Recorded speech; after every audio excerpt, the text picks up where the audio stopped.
Il attendit 1 minute environ, afin de recommencer ses sanglots de plus belle, et de donner à sa figure une expression de douleur et de terreur violente. Puis il frappa rudement à la porte, et présenta au vieil indigent qui vint lui ouvrir une physionomie si piteuse que celui-ci, bien qu'habitué à ne voir autour de lui que des visages malheureux, recula d'étonnement. « Que peut-il être arrivé à ce garçon ?» se dit le vieux pauvre. « Monsieur Bumble, monsieur Bumble !» criait Noé, feignant l'épouvante, et avec une telle force que non seulement il se fit entendre de monsieur Bumble, qui avait l'oreille dure, mais qu'il l'alarma au point de le faire s'élancer dans la cour sans son tricorne. Circonstance remarquable et vraiment curieuse en ce qu'elle montre qu'un bedeau lui-même, sous l'empire d'une émotion soudaine et puissante, peut, momentanément, perdre la tête et oublier sa dignité personnelle. « Oh, monsieur Bumble !» dit Noé. « C'est Olivier, monsieur, c'est Olivier qui a… »« Comment ? Comment ?» interrompit monsieur Bumble, avec une expression de joie dans son regard terne. « Il ne s'est pas échappé. Il ne s'est pas échappé, n'est-ce pas, Noé ? » « Non, non, monsieur, il ne s'est pas échappé. Mais il est devenu mauvais sujet, » répondit Noé. « Il a voulu m'assassiner, monsieur. Puis il a essayé de tuer Charlotte et madame. Oh, que je souffre! Oh, monsieur, quelle torture !» Et Noé se tordait en tous sens, comme une anguille, pour faire croire à monsieur Bumble que dans l'attaque violente et féroce d'Olivier Twist, il avait éprouvé quelque grave lésion interne qui lui faisait souffrir des douleurs atroces. Quand Noé vit l'effet que ces paroles produisaient sur monsieur Bumble, il voulut l'émouvoir encore davantage en se lamentant sur ses blessures bien plus fort qu'auparavant. Et quand il vit un monsieur à gilet blanc traverser la cour, il gémit d'une manière plus tragique que jamais, parce qu'il crut de la plus grande importance d'attirer l'attention et d'exciter l'indignation du dit personnage. L'attention de celui-ci fut en effet bientôt éveillée, car il n'avait pas fait 3 pas qu'il se retourna brusquement et demanda pourquoi hurlait ce jeune matin, et pourquoi M. Bumble ne lui administrait pas quelques coups pour lui faire mieux articuler ses plaintes. « C'est un pauvre garçon de l'école de charité, monsieur, » répondit M. Bumble. « Il a été presque assassiné par le jeune Twist. Il l'a échappé belle. »« Parbleu, j'en étais sûr !» s'écria le monsieur au gilet blanc en s'arrêtant tout court. « J'ai eu dès le principe un singulier pressentiment. C'est que ce jeune sauvage finirait à la potence. Il a voulu aussi assassiner la domestique, dit M. Bumble pâle de frayeur. Et sa maîtresse aussi, ajouta M. Claypole. Et puis son maître, n'est-ce pas, Noé, dit M. Bumble. Non, il était sorti, sans quoi il l'eût tué, répondit Noé. Il disait qu'il voulait le tuer. Ah, il a dit cela, mon garçon, répliqua le monsieur au gilet blanc. Oui, monsieur, répondit Noé. Et ma maîtresse demande si M. Bumble pourrait venir tout de suite fouetter Olivier, parce que monsieur est sorti. Certainement, mon garçon, dit le monsieur au gilet blanc, en souriant avec bonté et en passant sa main sur la tête de Noé, qui avait au moins 3 pouces de plus que lui. Il ajouta. Tu es un brave garçon, un digne garçon. Voici un penny pour ta peine. Bumble, prenez votre canne et allez chez Sowerberry. Faites pour le mieux, ne le ménagez pas, Bumble. Non, monsieur, certainement non, répondit le bedeau en ajustant un fouet au bout de sa canne. Dites à Sowerberry de ne pas l'épargner. On n'en fera jamais rien si on ne leur ose d'importance, dit le monsieur au gilet blanc. J'y veillerai, monsieur, répondit le bedeau. Et après avoir ajusté son tricorne et sa canne, M. Bumble prit, en toute hâte, avec Claypole, le chemin de la maison de l'entrepreneur de pompes funèbres. La situation ne s'était pas améliorée. M. Sowerberry n'était pas rentré, et Olivier continuait à donner de vigoureux coups de pied dans la porte du cellier. Madame Sowerberry et Charlotte firent une si étrange peinture de la férocité de l'enfant que M. Bumble crut prudent de parlementer avant d'ouvrir la porte. Il commença par y donner un coup de pied en manière d'exorde. Puis, appliquant sa bouche sur la serrure, il dit d'une voix forte et imposante. « Olivier !»« Allons, ouvrez-moi la porte !» répondit l'enfant. « Reconnais-tu la voix qui te parle, Olivier ?» dit M. Bumble.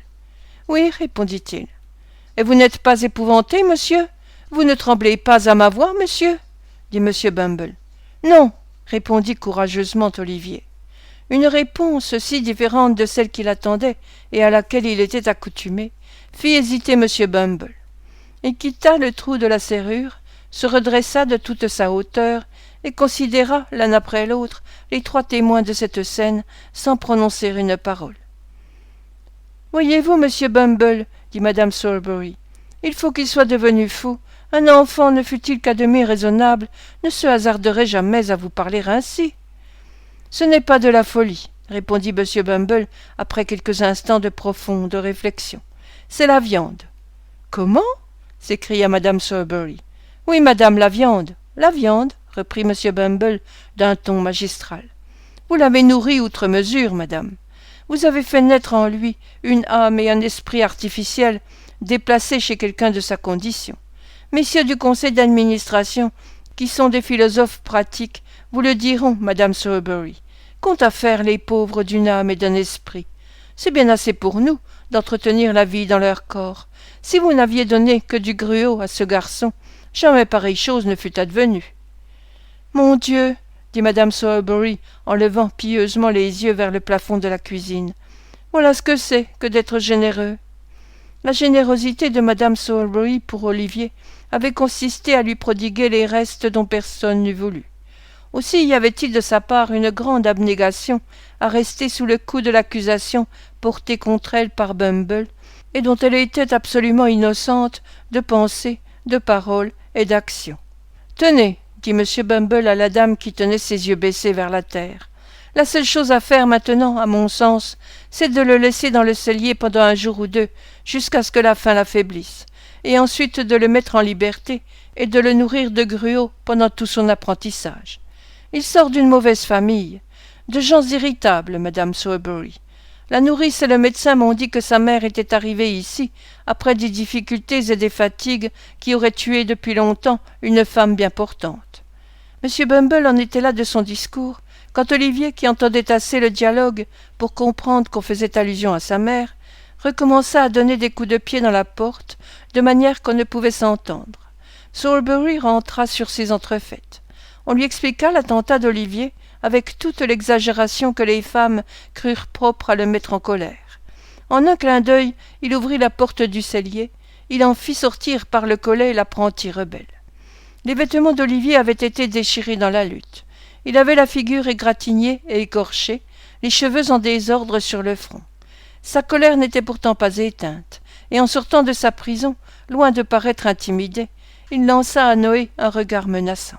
« Vous êtes un gentil garçon, » dit Sowerberry en donnant un soufflet à Olivier. « Il a outragé ma mère, » répondit Olivier. « Eh bien quand même, petit misérable, » dit madame Sowerberry. « Il n'en a pas dit assez sur elle, elle méritait encore pis. »« Non, » dit l'enfant. « Si, vraiment, » dit madame Sowerberry. « Vous mentez, » dit Olivier. Madame Sowerberry fondit en larmes. Ce torrent de larmes ne laissait à son mari aucune alternative. S'il eût hésité un instant à punir Olivier plus sévèrement, il est clair comme le jour que, d'après les usages reçus dans les querelles de ménage, il eût été une brute, un mari dénaturé, un être méprisable et n'ayant d'humain que le visage, sans compter 1000 autres agréables épithètes, trop nombreuses pour avoir place dans ce chapitre. Il faut reconnaître qu'autant qu'il dépendait de lui, mais son autorité était fort limitée, il était bien disposé pour l'enfant, soit parce qu'il y allait de son intérêt, soit parce que sa femme le détestait. Le torrent de larmes de la dame ne lui laissa nulle ressource. En conséquence, il administra à Olivier une correction telle que madame Sowerberry elle-même s'en montra satisfaite, et que la canne paroissiale de M. Bumble devint inutile. Le reste du jour, Olivier fut enfermé dans l'arrière-cuisine en compagnie de la pompe et d'un morceau de pain sec. Le soir, madame Sowerberry, après avoir encore fait plusieurs remarques injurieuses pour la mémoire de sa mère, lui ouvrit la porte et, au milieu des sarcasmes de Noé et de Charlotte, lui ordonna de gagner son lit. Abandonné à lui-même dans la boutique morne et silencieuse du croque-mort, Olivier se livra aux réflexions que le traitement qu'il venait d'éprouver devait éveiller dans son cœur d'enfant. Il avait écouté les sarcasmes avec dédain. Il avait supporté les coups sans pousser un cri, car il sentait se développer dans son cœur un sentiment d'orgueil qui l'eût empêché de proférer une plainte quand même on l'eût brûlé vif. Mais maintenant que personne ne pouvait le voir ou l'entendre, il tomba à genoux sur le plancher et, cachant son visage dans ses mains, il versa de telles larmes qu'il faut souhaiter pour l'honneur de notre nature que Dieu veuille en faire rarement répandre de semblables à des enfants de cet âge. Olivier resta longtemps immobile dans cette position.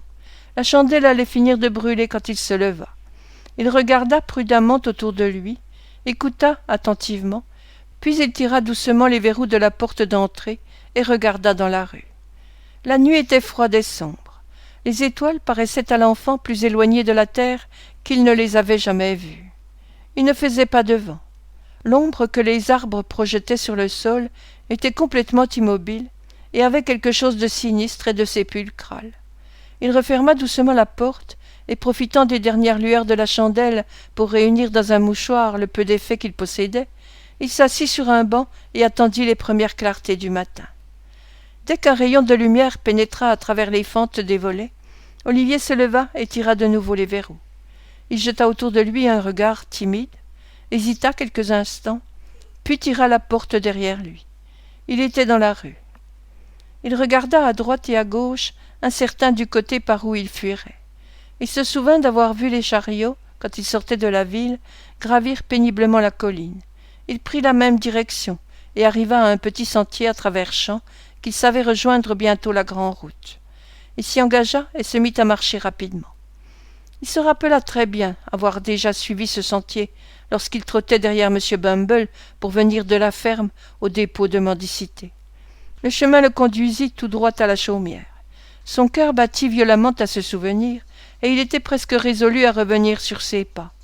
Mais il avait déjà fait bien du chemin, et un détour lui ferait perdre beaucoup de temps. D'ailleurs, il était si matin qu'il avait peu à craindre d'être vu. Il continua à avancer. Il arriva à la ferme. Il n'y avait pas d'apparence que ces petits habitants fussent debout à cette heure matinale. Olivier s'arrêta et jeta à la dérobée un coup d'œil dans le jardin. Un enfant arrachait les mauvaises herbes d'un carré. Au moment où il leva son visage pâle, Olivier reconnut en lui un de ses anciens compagnons. Olivier se sentit joyeux de le revoir avant de s'éloigner. Quoique plus jeune que lui, cet enfant avait été son petit ami, son compagnon de jeu. Ils avaient été tant de fois affamés, battus, enfermés ensemble. « Chut, Dick !» dit Olivier, comme l'enfant courait à la porte et passait ses petits bras à travers les barreaux pour lui faire accueil. « Est-ce qu'on est levé ?»« Non, il n'y a que moi, » répondit l'enfant. « Il ne faut pas dire que tu m'as vu, Dick, » reprit Olivier. « Je me sauve. On me bat et on me maltraite, Dick. Je vais chercher fortune, si loin que je ne sais où. Comme tu es pâle. »« J'ai entendu le médecin dire que j'allais mourir, » répondit l'enfant avec un léger sourire. « Je suis bien content de te voir, mon cher ami, mais ne t'arrête pas, ne t'arrête pas. »« Oui, oui, mais je veux te dire au revoir, » reprit Olivier. « Je te reverrai, Dick, j'en suis sûr, et alors tu seras bien portant et heureux. »« Je serai heureux, » dit l'enfant, « quand je serai mort, et pas avant. Le médecin a raison, Olivier, car je rêve souvent du ciel et des anges, et de douces figures que je ne vois jamais quand je suis éveillé. Embrasse-moi, ajouta l'enfant, en grimpant sur la petite porte et en croisant ses petits bras autour du cou d'Olivier. Adieu, mon cher ami, que Dieu te bénisse. Cette bénédiction sortait de la bouche d'un enfant, mais c'était la première qu'Olivier eût jamais entendue appeler sur sa tête. Au milieu des épreuves, des souffrances, des vicissitudes de la vie, il ne l'oublia jamais.